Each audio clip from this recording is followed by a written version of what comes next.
নমস্কার, শুভ সকাল। ভালো থাকার শুভেচ্ছা জানিয়ে আজকে আবার একটা নতুন এপিসোড অমৃত কথার। তা গুরুদেবকে প্রথমে প্রণাম করে নিচ্ছি, তারপর পাঠে চলে যাচ্ছি। ওং অজ্ঞানতিমিরান্ধস্য জ্ঞানাঞ্জনশলাকায় চক্ষুর্মিলিতাং যেন তস্मै শ্রীগুরবে নমঃ। ওং অজ্ঞানতিমিরান্ধস্য জ্ঞানাঞ্জনশলাকায় চক্ষুর্মিলিতাং যেন তস্मै শ্রীগুরবে নমঃ।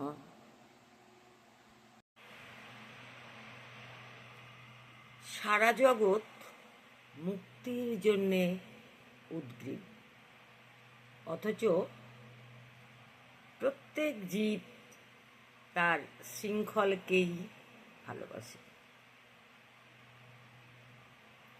এই হলো আমাদের স্বভাবের প্রথম প্রহেলিকা ও দুর্ভেদ্য গ্রন্থি। জন্মের বন্ধন মানুষ ভালোবাসে, তাই তো জন্মের দোসর মৃত্যুর বন্ধনে সে আবদ্ধ।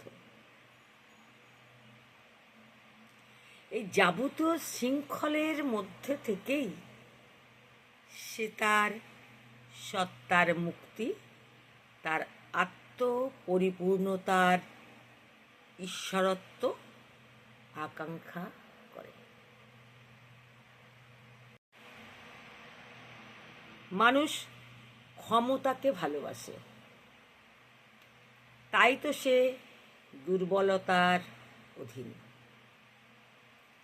কারণ শক্তির যত তরঙ্গরাজি পরস্পরের সাথে এসে মিলিত হয়, পরস্পরের উপর নিরন্তর প্রতিহত হয়, তাদের নিয়ে যে এক সাগর, তাই হলো জগৎ।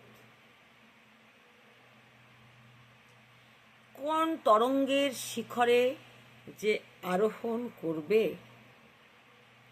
তাকে আর শত তরঙ্গের আঘাতে অভিভূত হতে হবে।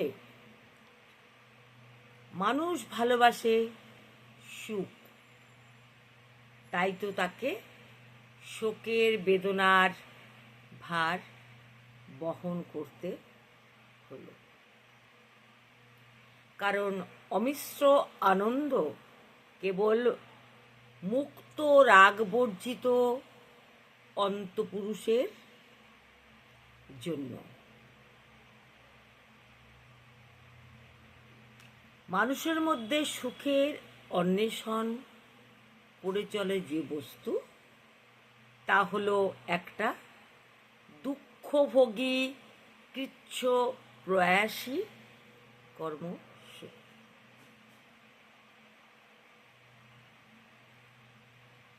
মানুষের ক্ষুধা প্রশান্তির জন্য, তবে সেই সঙ্গেই আবার চঞ্চল মনের আর উদ্বেল হৃদয়ের অভিজ্ঞতা লাভ করবার তৃষ্ণাও তার আছে। মন ভোগ বলতে বোঝে তীব্র বিক্ষোভ, আর প্রশান্তি তার কাছে জড়তা ও বৈচিত্র্য শূন্যতা। মানুষ ভালোবাসে তার দৈহিক সত্তার সসীমতা, তবুও সে চায় আবার তার অসীম মন আর অমর আত্মার অবাধ মুক্তি। মানুষের ভিতরে একটা কি জিনিস আছে যা এইসব বৈরূপ্যের মধ্যে পায় এক বিচিত্র রস। তার মননন সত্তা এ সকলকে জীবনের কারুকার্য হিসাবে গ্রহণ করে। কেবল অমৃত নয়, বিষও তার রসনাকে, তার কৌতূহলকে আকৃষ্ট করে। এ সকল জিনিসেরই অর্থ আছে। এ সকল বিরোধ থেকেই মুক্তি লাভ করা যায়। প্রকৃতির যোগাযোগ যতই খেয়ালি হোক, তার মধ্যে একটা পদ্ধতি রয়েছে। তার গ্রন্থি যত জটিল হোক, মীমাংসা তার আছে। জীবনের কাছে প্রকৃতি নিরন্তর যে প্রশ্ন করে চলেছে, তারই নাম মৃত্যু। মৃত্যুর ভিতর দিয়ে প্রকৃতি জীবনকে স্মরণ করিয়ে দেয় যে জীবন এখনো নিজেকে পায় নাই। মৃত্যু আক্রমণ যদি আদৌ না থাকত, জীব তবে একটা অসম্পূর্ণ জীবনযাত্রার কাঠামোয় চিরকাল আবদ্ধ হয়ে থাকত। মৃত্যু তাকে অনুসরণ করে চলেছে।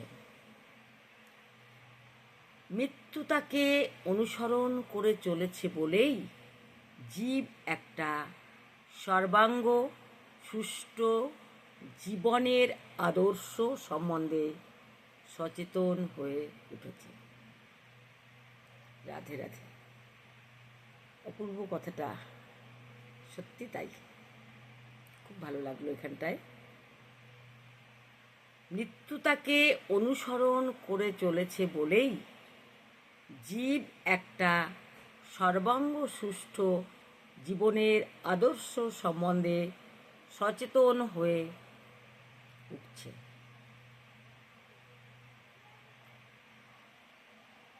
আর তার উপায় এবং কিভাবে সম্ভব তার আবিষ্কার করে চলেছে।